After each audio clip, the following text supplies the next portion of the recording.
Hello there, morning. We are here going to present a presentation, competitive strategy. So here's we are group members, all of them. So we introduce ourselves. So first, my name is Atif Raza. My student ID is VSS 30606. My, Please next. my name is Umair Mohammad Khan. My student ID is VSS 30950. My name is Taranveer Singh Tillon and my student ID is ANU 3017. Hey, good day. My name is Simranjit Singh Chauhan and my student ID is DY30379. My name is Jitendra Singh and my student ID is SP3138. Hi, myself, I'm Mohammed Bilal Ahmed, and my student ID is VSS 31011. And we are a group of 6 people, and we are going to present a presentation. Thank you, Bilal. The purpose of this presentation to help develop more understanding about the link between globalization, value proposition, and supply chain. This relationship has been explained with the help of three-frame A strategy, uh, in which includes implementation of adoption, aggregation, and arbitrage strategy. And this industrialize utilize our food and beverage, in which PepsiCo and Hungry Jacks. And in automotive, we have selected Nissan and Holden Motor Company. We will discuss about these company strategies according to 3 a.m. In later on. And second one is, and once an organization jump into the international chain, so it plays an integral role in the converging economic and bridging the existing gap. However, the size and organization environment and as well as impact of the society greatly differ. And the decisions maker has a aim to make maximum efficiency and profitability in organization to achieve. Uh, these three strategies use like arbitrage, aggregation, and adaptation, allowing us to develop better understanding the fundamental of organization and various opportunities it offer in involving the value proposition and supply chain. And now I would like to call another group members. Hi, my name is Taranveer Singh Tillon and I'm going to represent the Holden. It established in 1856 and it is the largest automobile company in the current market.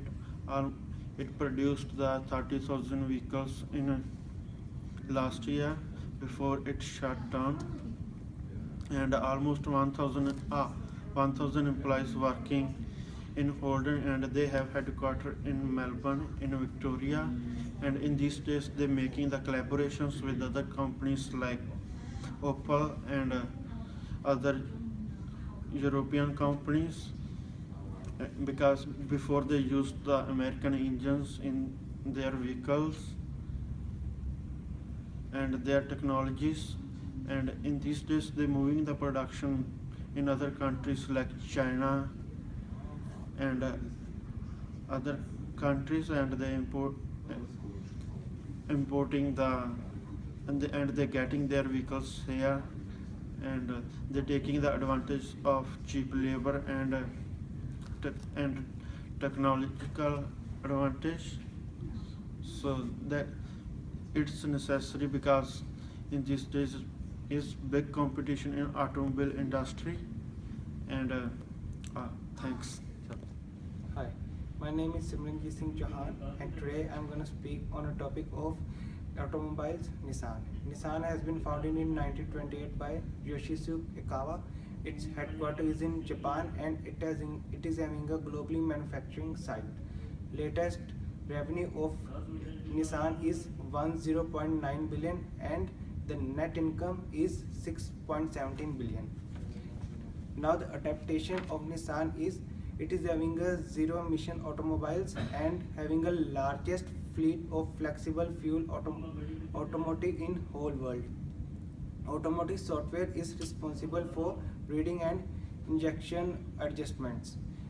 Now after this, the arbitration of Nissan is Nissan assembly sites are in India also, and it is having an interesting trade agreements, strategic locations, and infrastructure.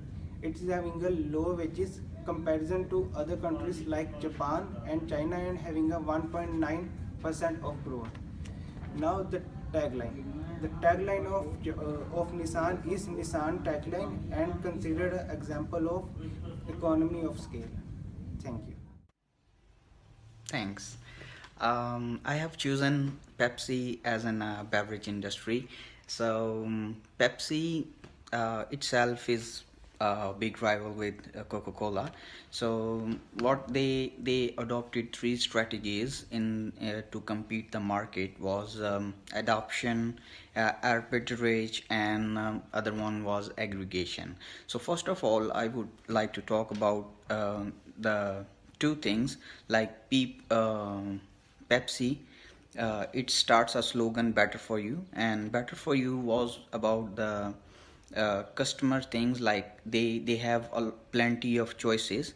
They can choose for themselves, as like they introduce sport drinks, juices, and a variety of things which Coca-Cola was not aware. Then after they start guilt-free products. So in this slogan, what they follow was people's health, so they can have a variety of foods, different tastes, so they can change the trend, people they like different foods and some different tastes. So every region in the world they have their own culture, so they can adopt different tastes from the variety of the foods.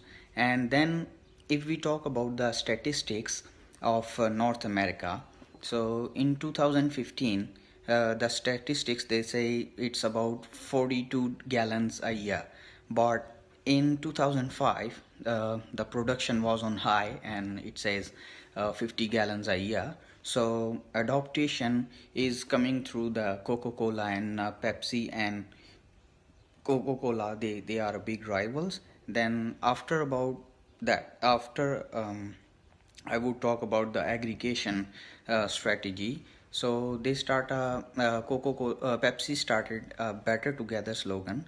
So Better Together slogan was about different products. So they start with Cheetos, Lays, so they can sell them together. So people they can have different tastes, so they can afford the things and they have high level of satisfaction.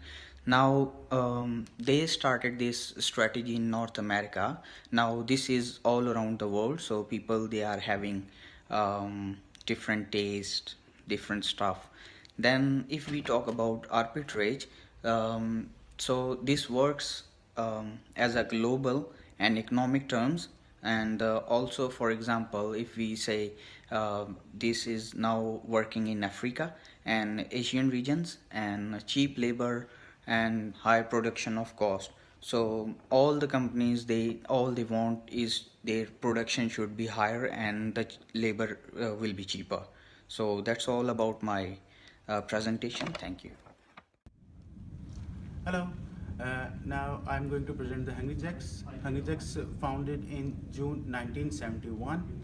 Founder was Jack Quinn, and the headquarter the Hungry Jacks is in Sydney, Australia. And according to the report, number of employees in 2010 around 15,000 employees.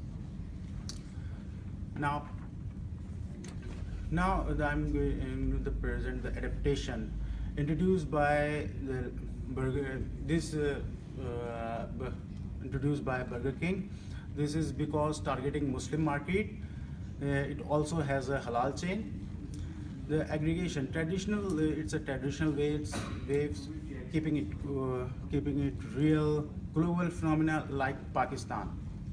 The arbitrage prefer to keep it localized, doesn't apply arbitrage cheap labor in Pakistan. Thank you.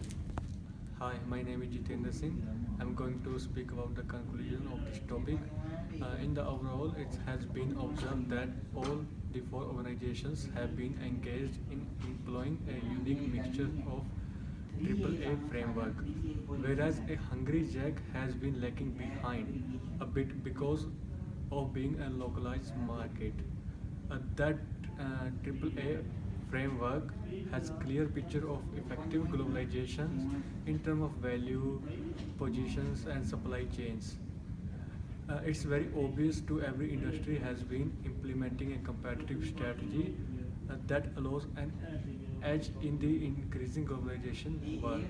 It takes a lot of strength and hard work to hold one of organization's value and products.